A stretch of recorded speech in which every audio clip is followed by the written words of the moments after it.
professor of history at the Summerville and Charleston Southern University, and I was asked about civil rights along with the Jewish community. Civil rights is a concept that began with our Declaration of Independence and stating that we hold these truths to be self-evident, that all men are created equal and that they were endowed with their Creator with unalienable rights, that among these are life, liberty, and the pursuit of happiness. However, while the segregation and discrimination and enslavement of Black Americans has been well documented, it's not widely known that the Jews were not welcome largely in Puritan New England and early America. Simon Valentine was the first known Jewish settler to South Carolina in 1697. But even once he was there were protests in 1703 against quote-unquote Jew strangers being allowed to vote here at that time. That is according to Jews in colonial America. In 1857, the Supreme Court ruled in the Dred Scott decision that the Negroes, using the language of the time, had no rights that white people ought to respect. But for both groups, the concept of civil rights came in 1868 with the passage of the 14th Amendment to the Constitution of the United States, which said all citizens born, note, all citizens born and naturalized in the United States are subject to the jurisdiction thereof, are citizens of the United States and the states where reside. No state shall make or enforce any law which shall abridge the privileges and immunities of citizens of the United States. And for a brief shining moment, that was enforced. Because you see, South Carolina has the unique distinction of being the only state in America where you actually had a Black lieutenant governor at the same time there was a Jewish governor. In South Carolina, during Reconstruction, there was a Haitian American by the name of Richard H. Gleaves, who was lieutenant governor, while the governor was a Jewish man named Franklin Moses. Franklin Moses saw to it that the University of South Carolina was integrated from a brief period from 1873 to 1877, and that African Americans were in the state's National Guard, and he was reviled by his contemporaries for hosting parties at the governor's mansion that were racially mixed. However, the violence from the backlash of Reconstruction caused the Reconstruction era to end, and bigots took over the state government again, and it would be a long time before either group saw force in state government.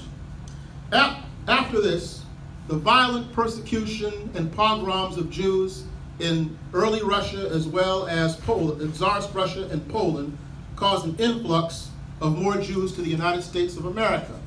And it was with an understanding of this persecution that people such as Henry Moskowitz was among those who helped form the NAACP.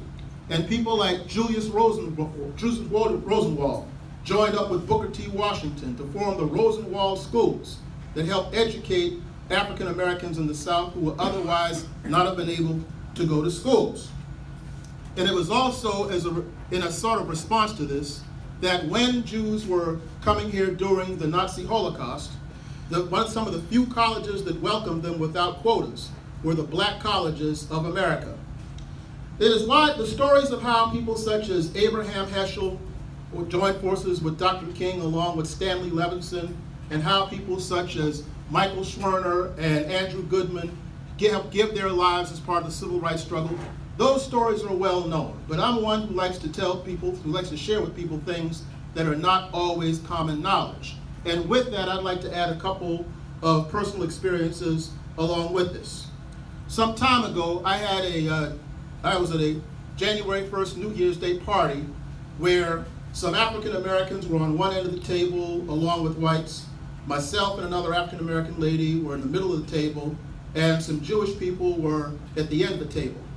Among the conversation among some of the Jews were things such as how whenever they saw people such as Harvey Weinstein and Monica Lewinsky being in the news, how they winced in embarrassment over that. And I looked at the black lady who was sitting across from me and said, "Where have we heard this before?" And a rabbi sitting next to me spoke of how that Orthodox Jews and Reform Jews and conservative Jews should have more unity in the face of things, because they would have all been persecuted in ancient Europe. And I looked at the black lady across from me and said, and we both said, "Where have we heard this before?" And another Jewish person at the end of the table talked about how some of the Jewish people were late at the party, coming in on Jew time. And again, I looked at the black lady and said, "Where have we heard this before?" So,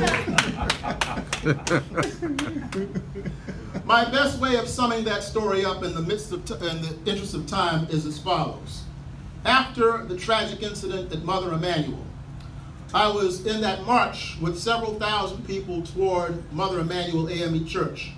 And among the blacks in the group, we got up by the church and we began to clap our hands and sing, "Victory is mine, victory is mine, victory today is mine. I told Satan to get thee behind, victory today is mine." And at the same time this was going on, there was a sound that was foreign to many of the blacks who were there, but I sort of recognized it instantly. A large group, and some of y'all might have been among the ones who did this, a large contingent of the Jewish population of Charleston stood in the middle of the street and formed a circle and recited the Jewish prayer of the dead. And I was so greatly moved by that, because I understood what they were saying with that. And so I say all that to say is that one of the things that we as human beings have to understand is that we have far more commonalities than we have differences. Yes. And if this program helps to further emphasize that, then it will not be in vain. Thank you.